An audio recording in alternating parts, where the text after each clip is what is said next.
You're listening to the AV-IT Amplifier.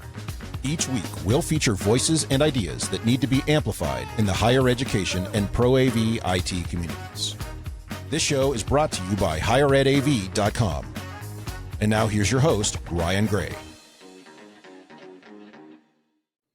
Well, hello, everybody, and thank you for joining us again this week for the AV-IT Amplifier. This is a great week and one of the times where I get really excited about doing this show because I get to bring you a voice that many of you may not be familiar with.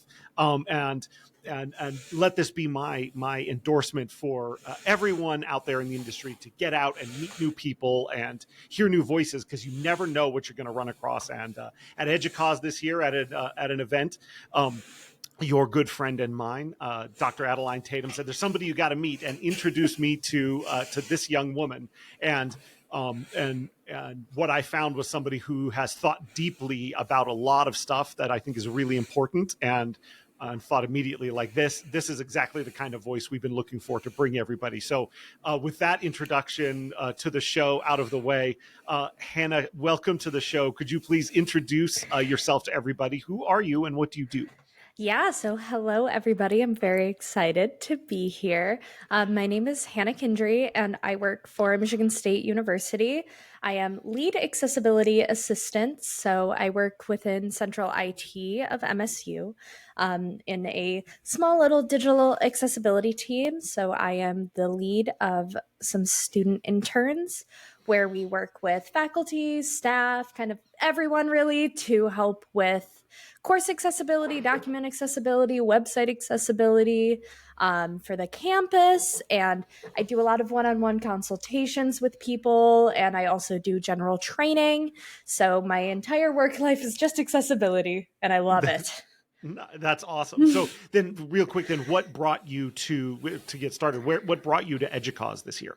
So I got contacted way back in May, I want to say, by my supervisor. And he was like, "Hey, are you interested in working in higher education long-term? Because EDUCAUSE is doing a student scholarship. And if you're interested, I can nominate you, you can apply, and we'll see what happens." So I applied and I got a scholarship. Thank you, EDUCAUSE.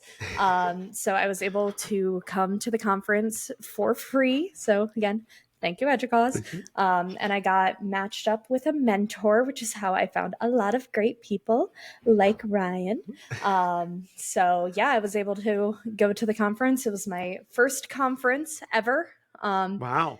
What a conference to start with. It was a little bit overwhelming at first, but a lot of people I found, especially within higher education, the most welcoming bunch ever.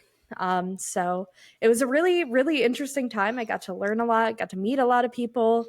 I've mainly been working during COVID in accessibility, so I haven't been able to network at all in person. And there's only so much you can do online. So this is a really great opportunity for me. That's awesome. And I suppose this would be a good time to shout out Dr. Adeline Tatum. She didn't go to Evil Medical School to be called Mrs. Thank you very much. And so can I guess that your experience at EDUCAUSE being mentored by her, she is probably as outgoing a person as I know. Did that end up jump-starting your networking experience? Yes. I was aggressively shaking my head when you said outgoing. We first got in contact like a week and a half before I got to Chicago. And I was like a little nervous because I got a little overview, like we connected on LinkedIn and things like that. But I was like, okay, I don't really know who this person is. So we met on Zoom and we like instantly connected.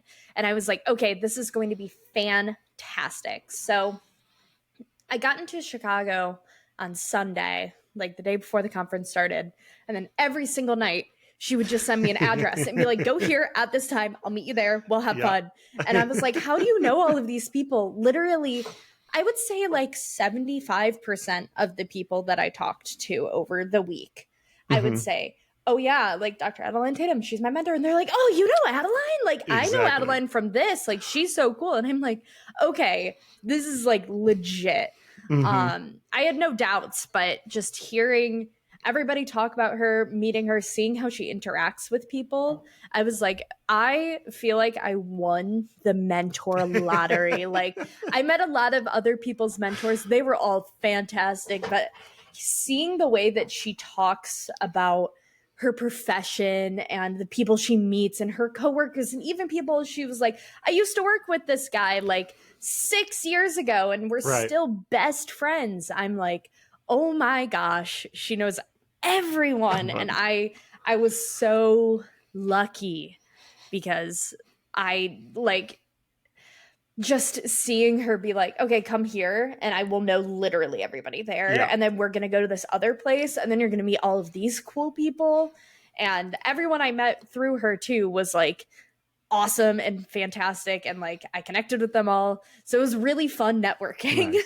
That's good. I mean, there's so much value in that. And yeah, I will nominate her as honorary president of the IT Extrovert Society. Right? Yeah. She's just out there doing it. Okay, so then one other question before we dive into kind of your expertise and what you do is you are living this dual role as a grad student and an employee at your university. So in general, because almost like a lot of listenership here has student workers and student employees, and we talk a lot about, caring for and developing. What is that experience like living a dual role as a staff member and a graduate student? I never sleep.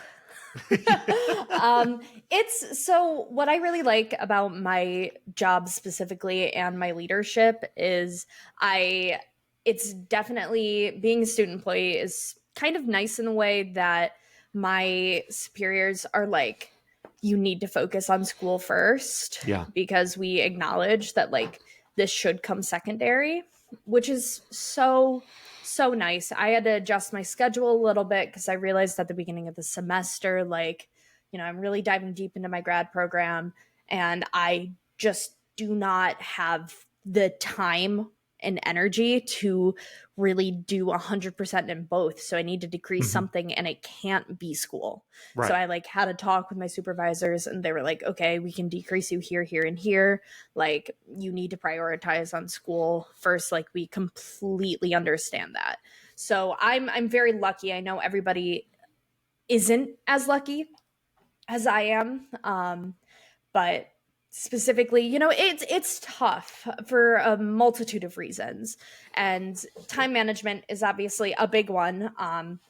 But also I have a lot of face-to-face interactions with professors. And I've been working in this role since I was an undergraduate student. So the power dynamics in play there can also be difficult because we actually just renamed the student positions.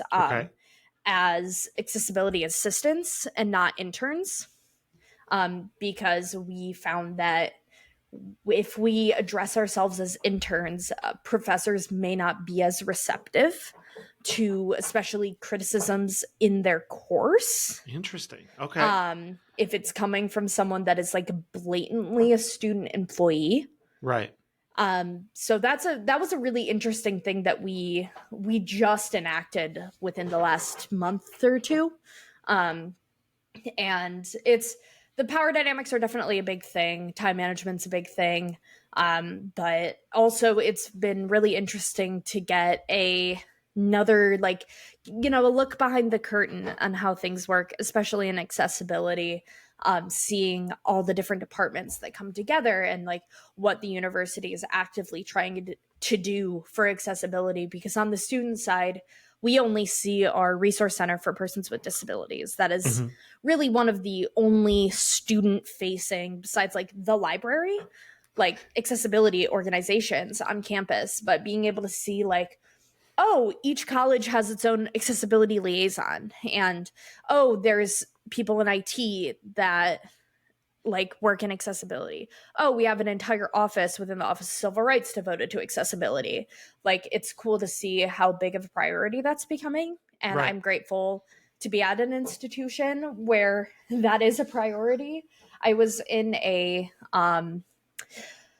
session at EDUCAUSE, and one of the statistics given is like more than half of all the institutions that were in this survey had 1 or 2 full-time employees devoted to accessibility. And we don't have a ton, but we have more than two. Right. So that was something that really was interesting to me. But there's a lot of intricacies when it comes to being a student employee, that is difficult. But the biggest thing is I'm so grateful for how the full-time staff, like my superiors, support me. And we MSU has a few things where it's like we can get it on like our transcript being like, oh, they're a student employee, like they are doing this, this, and this, like specifically for the university. And the nice thing is MSU literally has to, even before I worked in this job and I worked like a food service job, like they have to accommodate to your school schedule, Right. which is really nice. Yeah. But it's definitely the biggest thing that I like, piece of advice I would give for people who manage a large group of student employees is let them know that you're supporting them. Yeah. Because that has been the biggest thing for me specifically, is knowing that if I'm getting really overwhelmed, I can take the day off to focus on school and I won't get reprimanded for it. Right. That priority of school over everything else. And the feeling of support, usually that's what people talk about in a job is rarely what people do, but how they feel at their position. That seems to be a key thing for leaders to remember on that front. So obviously, your answer moves straight into accessibility, and your passion for that, comes through like crazy. So what is your thesis statement that when you think about what does it mean to work in accessibility or advocate for it or make it happen, what is it that you're really trying to accomplish for students at MSU? So it's kind of twofold. One is more internally, that people creating content, no matter what the content is, you need it to be accessible. And that's a thing that we've seen over and over again, because I do a lot of course consultations. Right. People just not putting in the effort. And there's so many resources that exist online that's so good. Yeah. But people say, well, I don't have a disabled student in my class. I don't need to, I don't have a blind person in my class. I don't need to make this accessible for a screen reader. Right. At MSU, we have a very, very large population of people that are not registered with the Resource Center for Persons with Disabilities for multiple reasons. And when you have that philosophy of, oh, I don't have a disabled person in my class, I don't need to make accessible content, you're forcing these students to essentially out themselves as disabled. Right. Which is scary. Like I am a disabled student. This is kind of calling myself out here. I didn't register in undergrad with my Resource Center for Persons with Disabilities because that process is scary.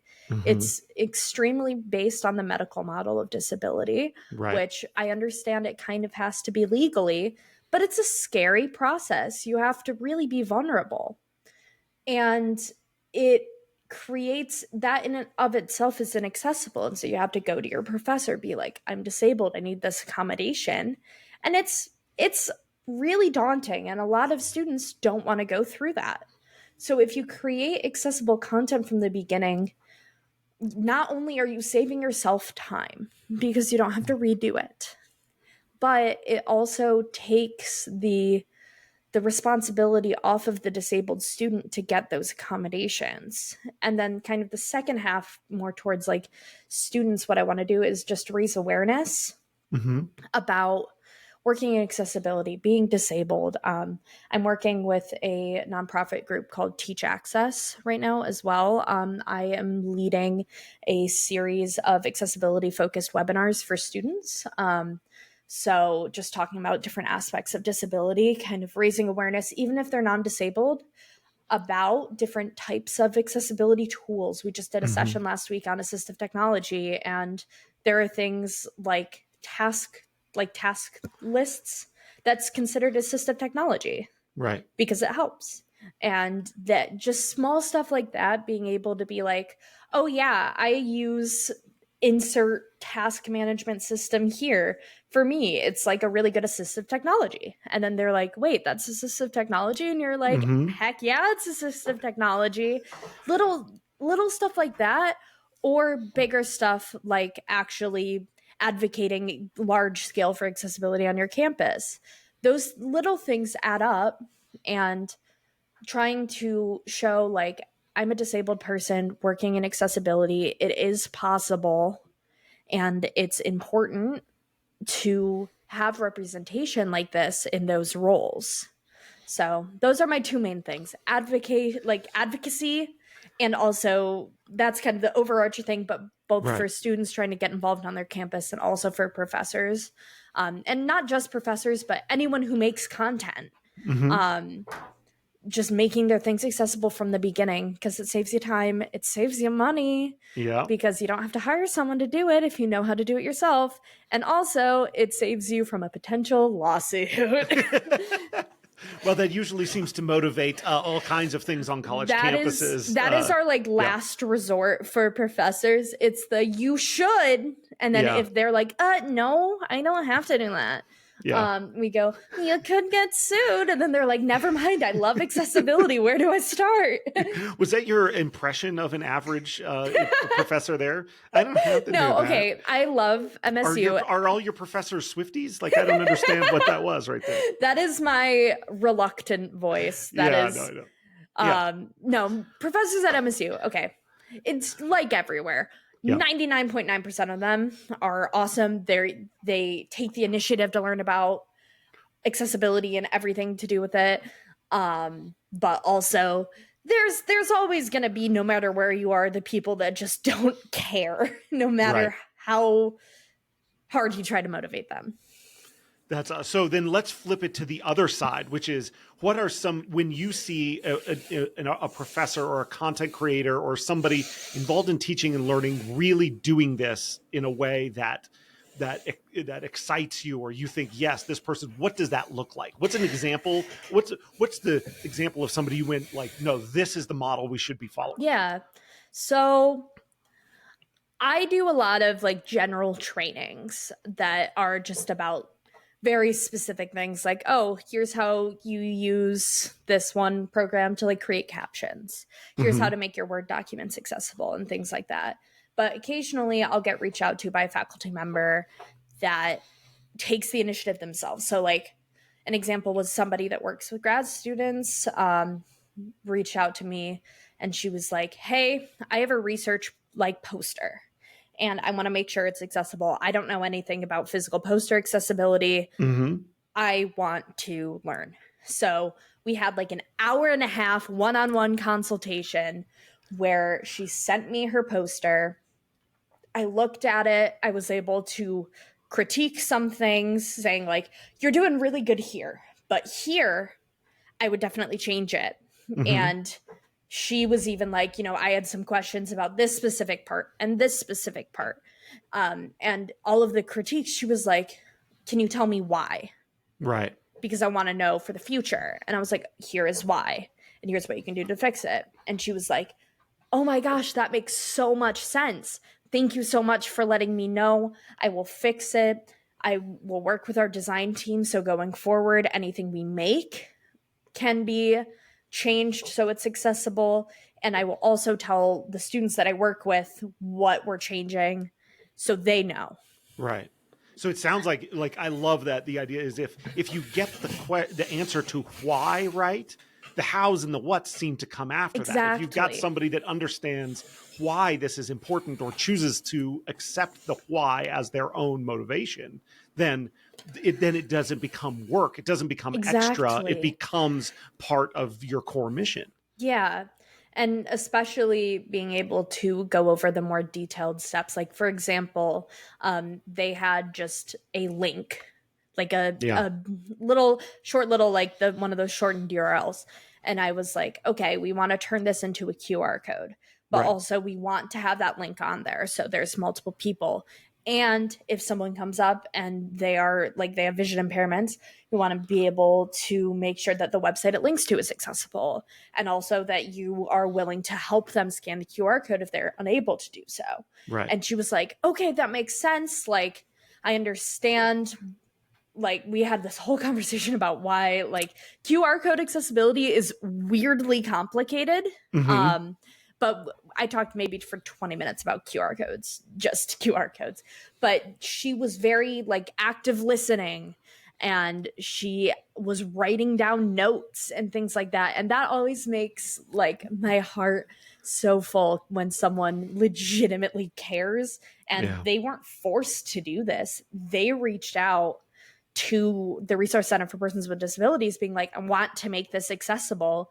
And then I was looped in. Nice. So it was really nice to see someone take that initiative.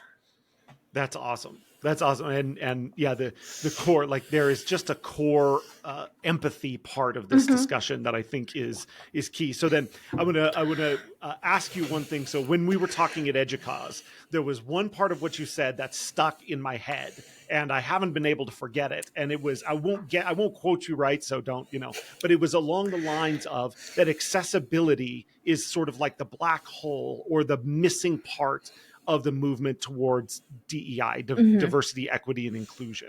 And I had never really considered, right, the paradigm of DEI has to do with certain demographics, but what is your feeling about perhaps ability and accessibility being left out of that movement? Yeah, so I just want to say I love DEI. DEI is fantastic. DEI is essential.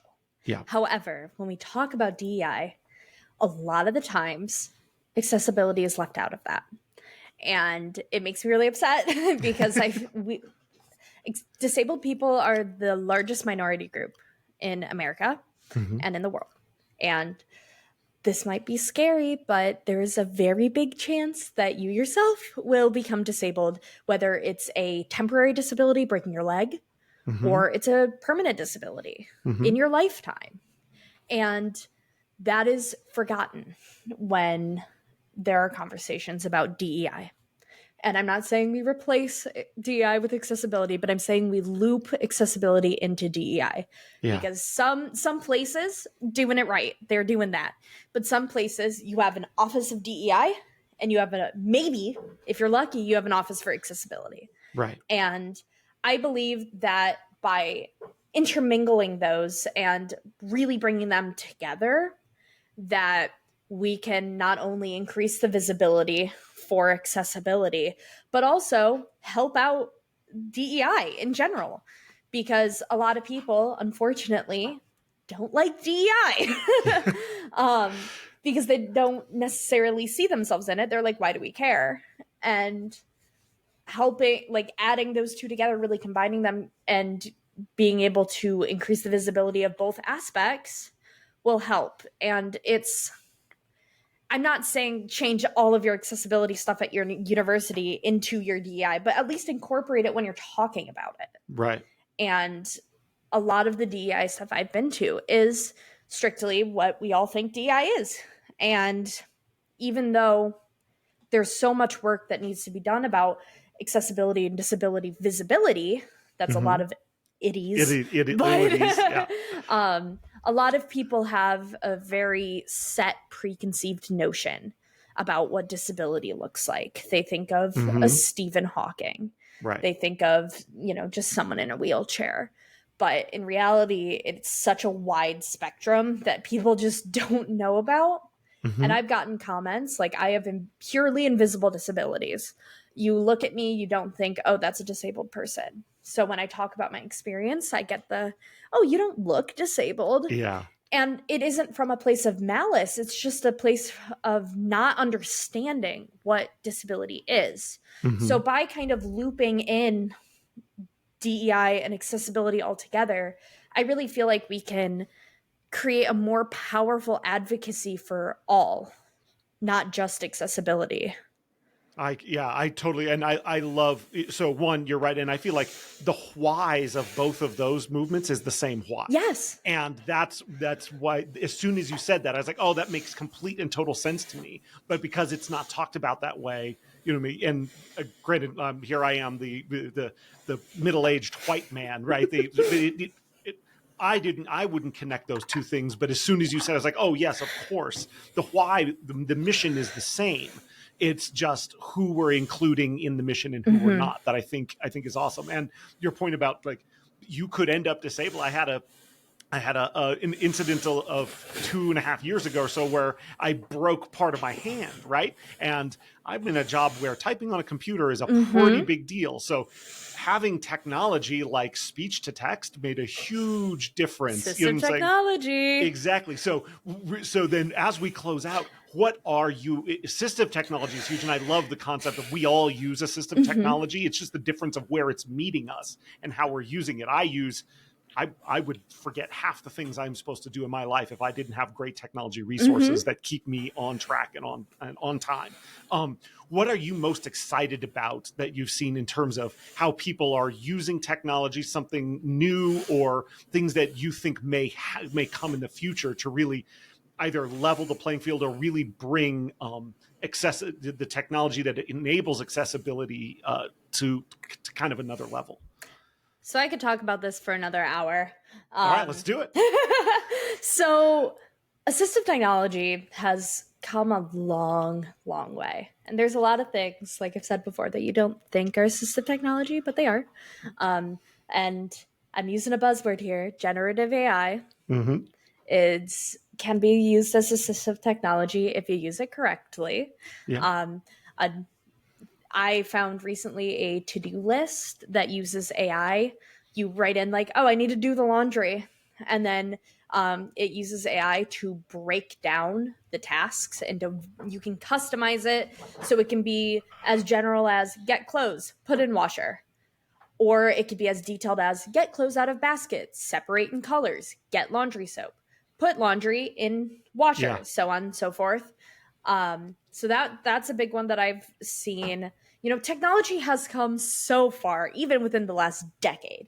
Yeah. There's things that like MSU is doing right now that we're like testing interior wayfinding, which is one of those things where it's assistive technology. Yes, it can be extremely helpful for people who are blind or low vision, but it's also helpful for freshmen. Yeah, exactly. So there's so much up and coming technology that is just, I could have never imagined having such complex pieces of technology being used solely for accessibility. Yeah. So I'm really excited just seeing what people can come up with next. But also we got to talk about generative AI. There's so much in the works, not just at MSU, but just worldwide, about using generative AI for accessibility purposes, whether that's helping someone with a cognitive impairment map out what they want to write about, or using it to, like, for someone who's visually impaired, using that to help with things in their day-to-day life. There's so many uses of it. And now that people have really tuned in on how generative AI can be used in an assistive technology way, it's going to be very cool to see what comes out of that. Yeah, I think there's two sides. I know there are people that are just as scared of it as they are excited about it. And once again, I am on record so that when the robots take over, you know that I'm on your side. I'm switching to their side. I am a big fan, but it opens up such a pathway to new creativity, new ideas. But I love every facet of how we need technology to move forward. There's possibilities here. Oh, absolutely. That are very excited. And what I love are people with the passion that you have for this purpose to find and see those creative ways and, you know, ways to use that technology in others, and maybe in ways that the people who designed it didn't intend it to be, but you go, this is a way that I can actually fulfill this mission, that I can answer my why with it. Is very exciting for the future, and why I love working in technology, and why I'm excited that for the most part, people younger than me in technology seem to have their act together more than the people older than me in technology. So I'm very excited about that. Well, a half an hour goes quick, Hannah. This is very exciting to talk about, and your enthusiasm is just crazy. So, if people wanted to connect with you, network, learn more about what you're doing, or learn more about accessibility, where could they find you? Yes, so I am on LinkedIn. It is just my name, Hannah Kindry, and I also have an email, which is kindryh@msu.edu. Those are my two main methods. I'm not cool like other people, and I don't have a fun higher education Twitter account, which I need to make one because I feel left out. But you gotta come get part of the AV tweeps. You know what I'm saying? Yeah. The water's warm. Come on in. But LinkedIn and email are my two main connection spots. Well, Hannah, thank you so much for joining us today. And thank you for sharing your passion and sharing your voice and adding your voice to the conversation about such an important topic. Thank you for having me. I've really enjoyed talking, and I'm always down to talk about accessibility, so feel free to reach out. Thank you for listening to the AV IT Amplifier. Tune in next week for more with today's guest. It'll be great or your money back. Your host has been Ryan Gray.